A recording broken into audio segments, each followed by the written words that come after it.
She's looking for to feel something. What is Benji?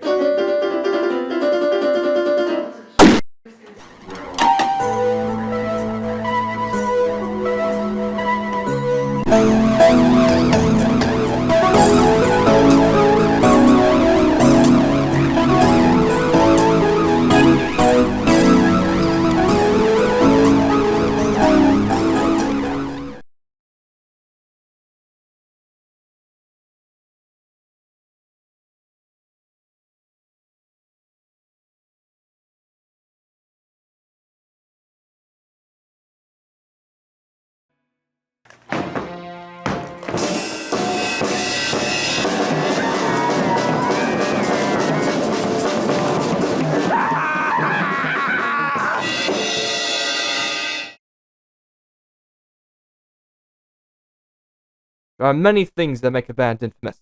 They can be in your face. They can revolutionize and rebel. This is not one of those bands.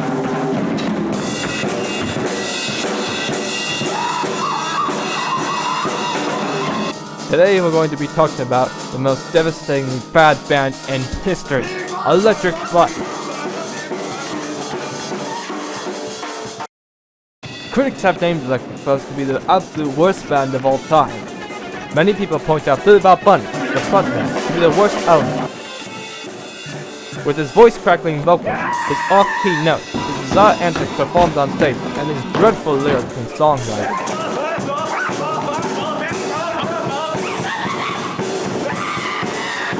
Hi, we're Electric Fuzz. We're the best band in the world.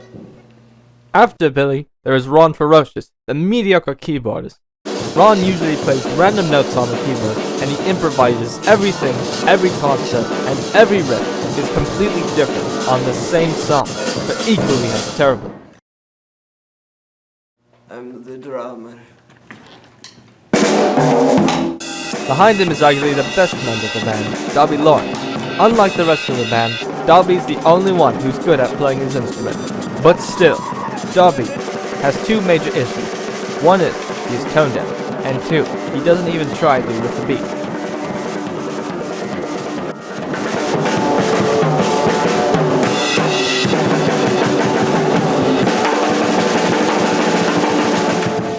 Together they are Electric Fuzz, the worst band of all time.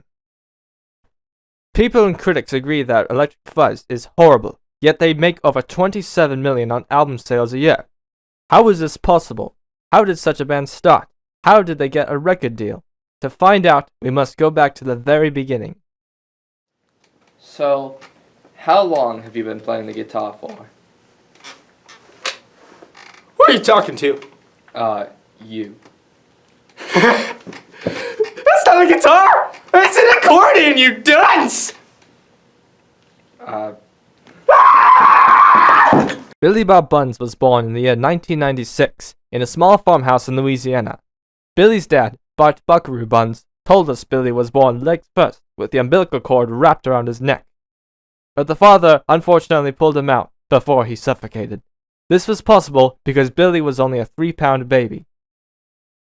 Well, after 48 hours of labor, me and the wife went home when suddenly Billy disappeared. We found him being swallowed by a 10-foot gator, and I Heimlich maneuvered Billy out. It was like him being born twice. Well, With Jeffer's 3, he used to crawl in the house and get stuck. Other times he crawled on top of the roof and we had to glue him down with the little beans. We were actually wondering what were his interests. Hey, who are you talking about? We're talking about your son, Billy. What? I have a son! After the 5-minute interview, we had about enough. Next, we tried to find the families of the other bandmates. Unfortunately, we could not interview Dobby's family because after hearing just one note of Dobby's drumming, Dobby's entire family and dog committed suicide. We couldn't find Ron's family because we found out his parents abandoned him in the woods. Billy Bob Buns met Dobby Lawrence at a cafe in Tennessee when the band who was scheduled to play that night was a no-show. Dobby and Billy volunteered to play. The two played together as fast as they could.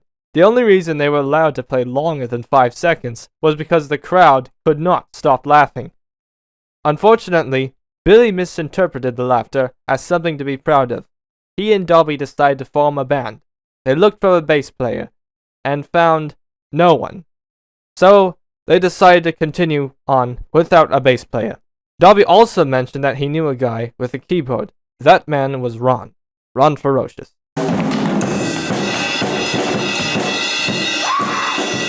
They tried to find a suitable name.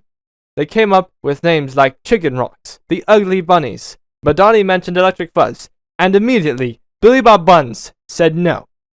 But after a while and a few dozen drinks, Billy started to take a liking to the name.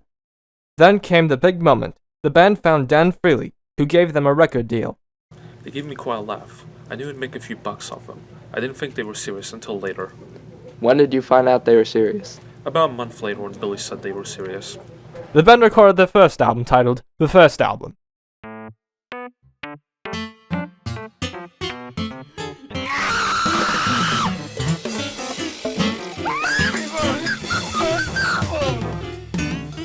They went on to make their second album called The Second Album, and then their third album, which they called The Fourth Album, due to a miscount. They made a fourth album titled The Fifth Album, so they tried to solve the counting dilemma by naming their fifth album Peas and Rocks. It was then, after this release, that Billy met his girlfriend, Jill Figaro. So what is it that first turned you on to Billy? Well, his silly nature did make me laugh. Is there anything else? Well, no, that's about it. Was Billy romantic in any way? Sort of not.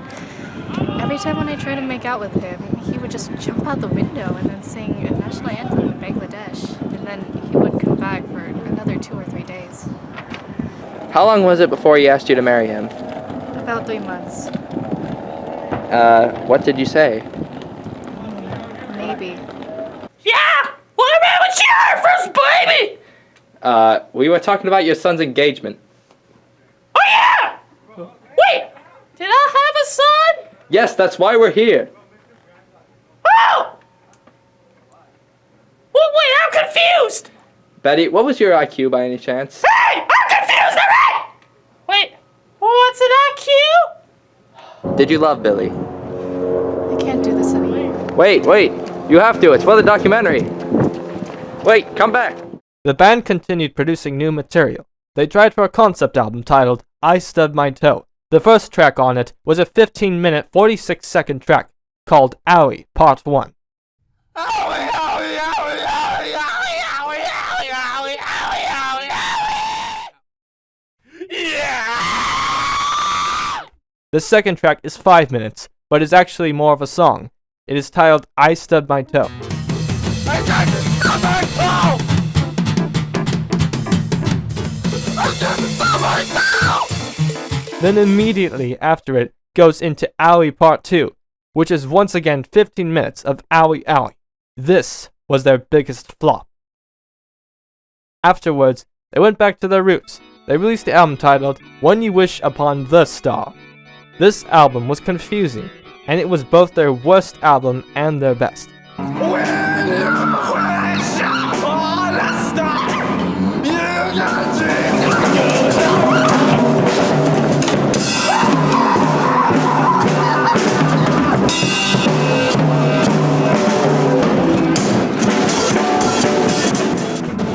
The first half is dreadfully awful.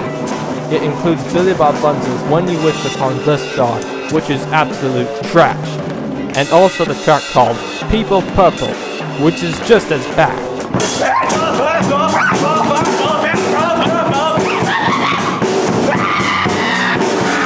After those two, it goes into the second half, which is the 10-minute track titled Bunny, which is probably their best song. Bunny. Bunny.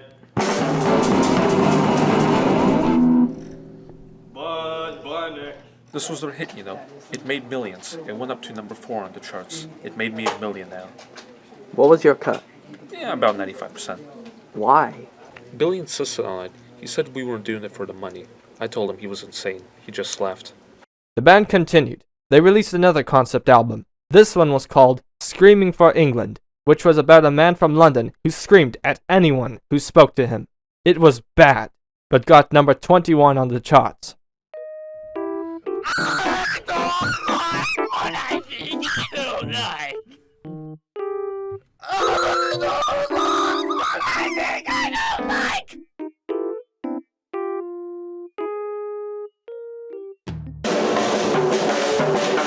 Despite this atrocious music, the band had developed a new loyal fan base, which swept parts of the country.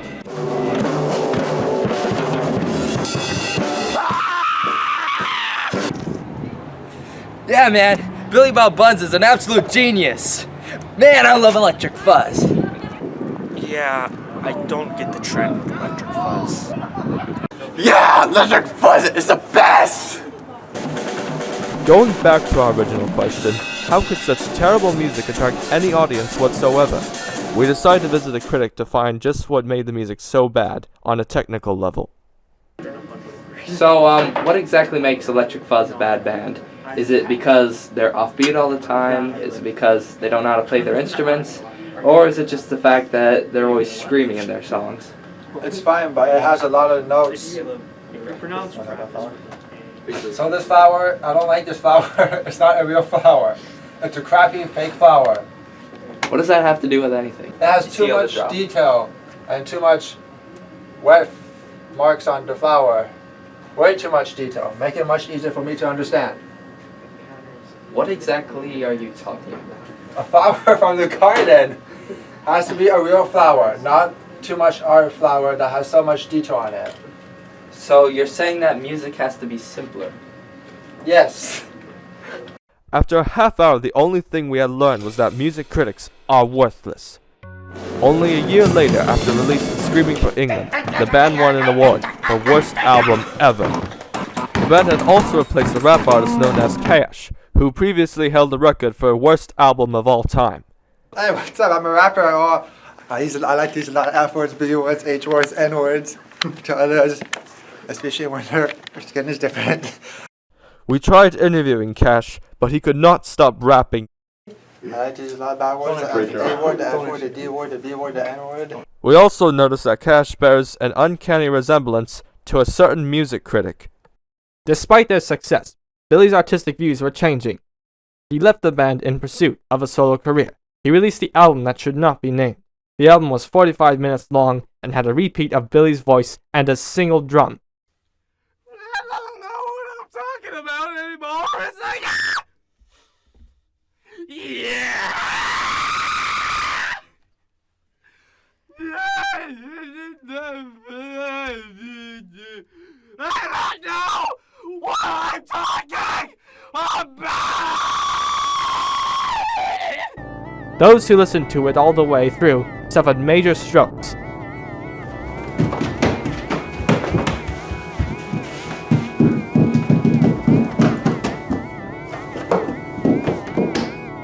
The album was taken out of stores, and all copies were burned at a dump in Guatemala. Billy rejoined the band, but wanted to have it be the last album. Their album was called The Last Album, but Billy decided to stay again. They released another titled Now It's the Last Album, but Billy stayed for two more. One called No It's Not, but Now It's the Last Album, and another one called I Think It's the Last Album. Well, it would be the last album with Billy Bob Buns. Billy was planning to do another, but fate interfered. On the talk show, Talking with the Stars, an interviewer asked Billy about his hairdo. So, you have a new hairdo, I sort of see. That's right. And, why did you change it? Because it's gonna give me the power to fly. Ah, and, why would you want to fly? So I can fly and rock my way up to the heavens! And Billy Bob Buns did fortunately rock his way up to the heavens. He jumped off a 6-story building, trying to prove that his hair wings could make him fly. Billy fell 6 stories onto concrete, narrowly missing a truck full of pillows. He survived long enough for people to drag him to the hospital, where he was pronounced DUI. The error costed him his life. Billy died at 3 o'clock on July 21st, 2014. He was 18 years old. News of this spread fast. According to a sound editor, Darby Lawrence was so infuriated that he snapped his fingers so hard they broke.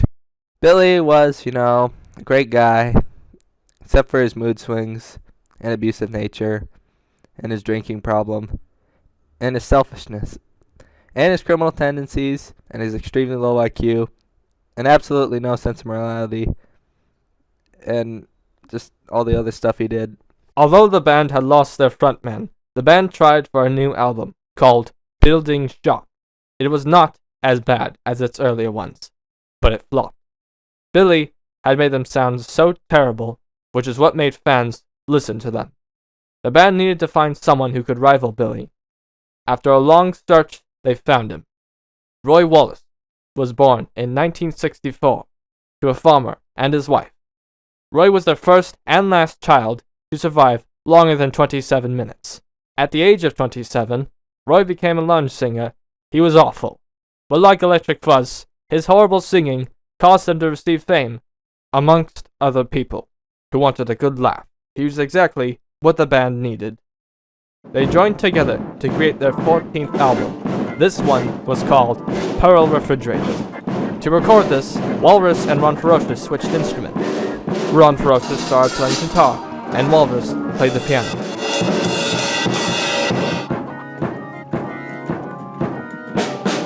Beef, turkey, onion. They went on to make their 15th album, titled Salad Dressing. They continued to make albums to put themselves back on the charts. Finally, they created their next big album titled Hot Dog Supreme. This got 15 on the chart. Keep your hands off my lasagna. You can eat out there. It's time to go to the fridge. We'll have salads, tomatoes, lasagna, and peas, and onions with the chicken, and also jalapenos. Hot Dog Supreme. This is where we come to record all the music. And I'm really good at recording music because I really know how to sustain my voice. But my mustache sometimes, it gets so itchy. Boy, walking up is quite sure difficult. My blood sugar, you ask? Oh, it's like 90% or something. The band continued to produce albums.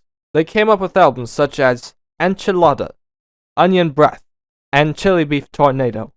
It seemed as if Electric Fuzz would never stop their winning spree of awful albums. But it was not to be. Before they could finish their 20th album titled Burrito Drive, Mr. Walrus suffered a major heart attack while performing their song Banana Blues, and while choking on a burrito. This marked the end of Electric Fuzz. So what made you want to take up the keyboards? Keyboards? Well, definitely, there were not a condition there. They were on a break. No, I mean, what made you want to be a keyboard player? What made me want to be a keyboard player? Wait, I was a keyboard player? What made me want to be a keyboard player was my friend Ryan. As soon as he left the school, I was very saddened by that. So I decided to find a hobby. So you were filling the empty void in your heart by playing keyboards. That is very touching, actually. Yeah. So now that is why I took out keyboarding. Alright. What would you say the most emotional song you wrote ever was called? The most emotional song I ever wrote was called, I always forget the name, but I think it was something called, like, the Starfish song. The band members have all gone their separate ways. Darby Lawrence made his first album 2 years after the breakup. The album was called Drum Drama, and is actually quite good. Ron Ferocious now knows what instrument he plays, and has learned at least 5 different chords. He is in the band Hawk Plane.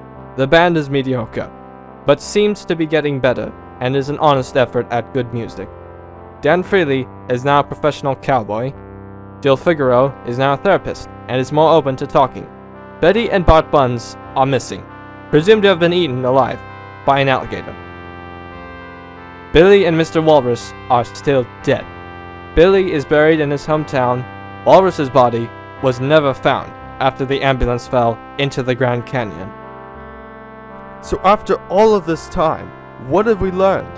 Electric Fuzz has made some of the most obnoxious, ear-piercing, radically terrible music ever produced on accident. However, throughout this all, they played just because they loved to, and inspired a fanbase which remains loyal to this day. If interviewing a music critic taught us anything, it's that music is subjective, and that no critic can change that. Our talk with Ron Ferocious proves us this. I introduced to all of you the best band of all time.